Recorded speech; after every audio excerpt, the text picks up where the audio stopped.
Shalom Bapak Ibu Saudara yang dikasihi Tuhan, bersyukur sekali saat ini kita dapat berjumpa lagi dalam Renungan Harian GKI Sangkrah. Sebuah kesempatan yang indah bagi kita untuk dapat bersatu hati memohon hikmat dalam menyelami firman Tuhan. Mari kita mohon pimpinan Tuhan, supaya apa yang akan kita renungkan bersama ini boleh mendukung iman kita dan memantapkan kita melakukan kehendak-kehendak-Nya.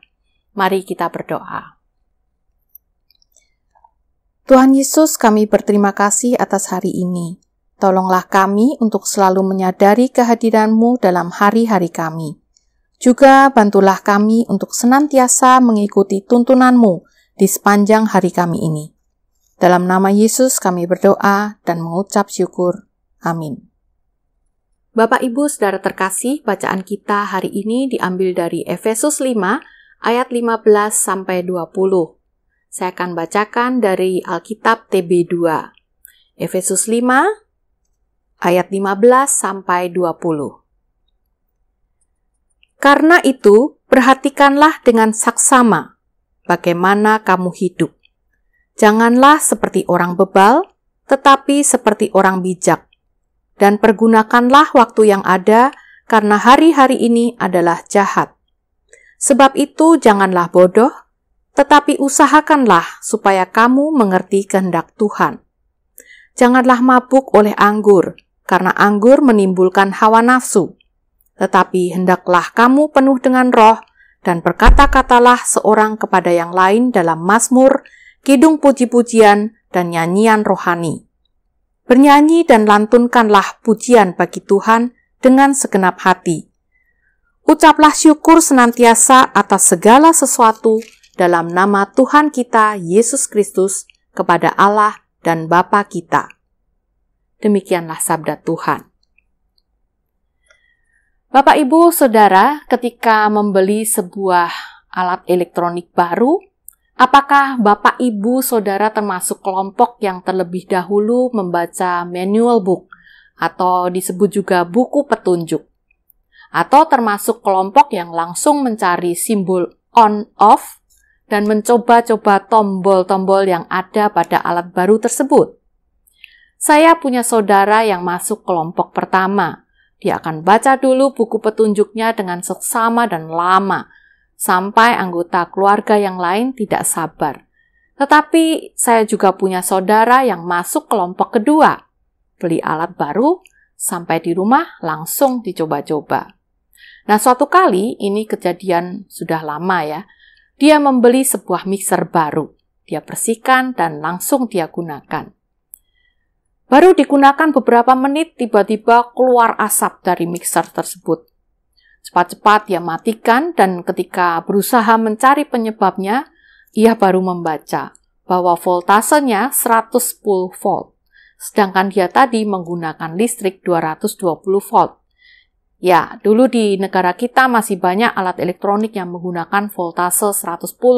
Mungkin ada ya yang mengalami steker di rumah itu sebagian diberi tanda 110 dan sebagian lagi 220 gitu.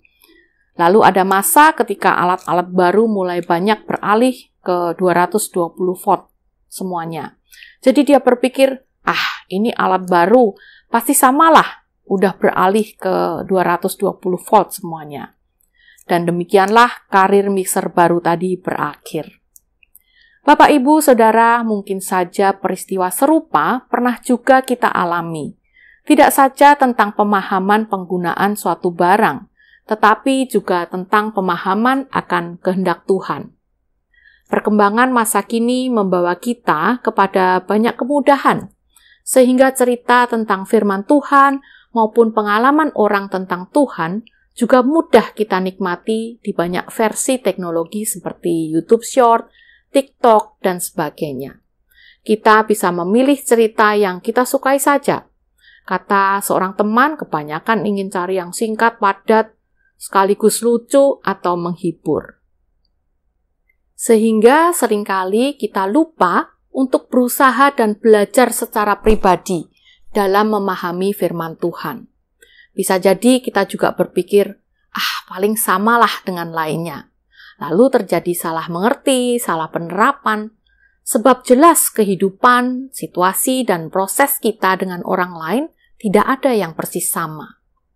Bapak, Ibu, Saudara, saya teringat pada awal saya kuliah di kota Jogja, kira-kira tahun 96-97, saya pernah pergi ke toko buku rohani dan tidak sengaja menemukan sebuah pin peniti yang kemudian saya beli.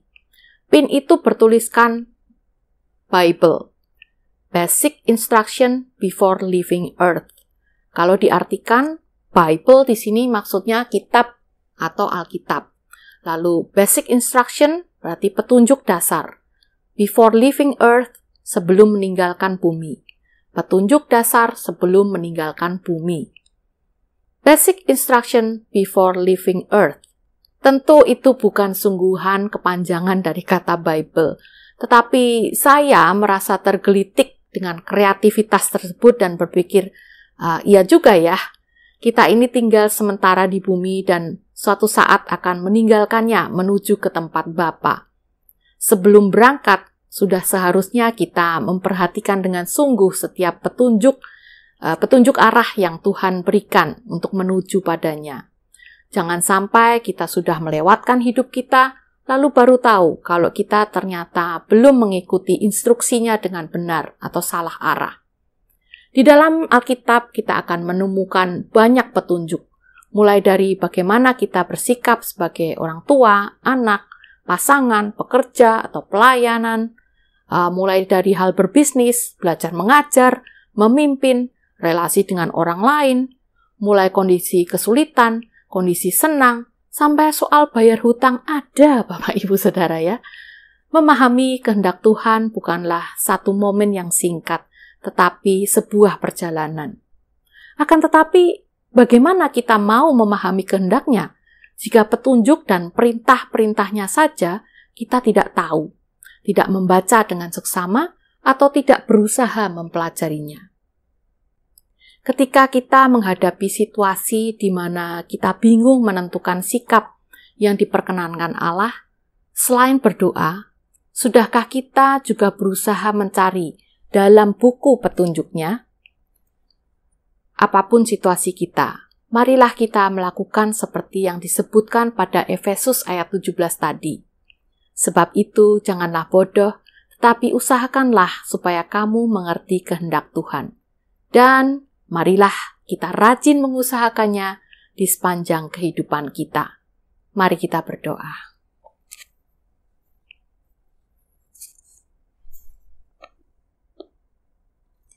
Tuhan, terima kasih kami sudah boleh merenungkan sabda-Mu bersama saudara-saudara seiman. Biarlah kami dapat saling menguatkan dan mengingatkan untuk selalu berusaha mencari hikmat akan kehendak-Mu dalam diri kami masing-masing. Ampunilah kami jika selama ini kami belum rajin mempelajari petunjuk-Mu. Bimbing dan tuntun kami untuk dapat lebih bertekun dalam memahami dan melaksanakan kehendak-kehendak-Mu dalam setiap langkah kehidupan kami. Dalam nama Tuhan Yesus, kami naikkan permohonan dan ucapan syukur kami. Amin.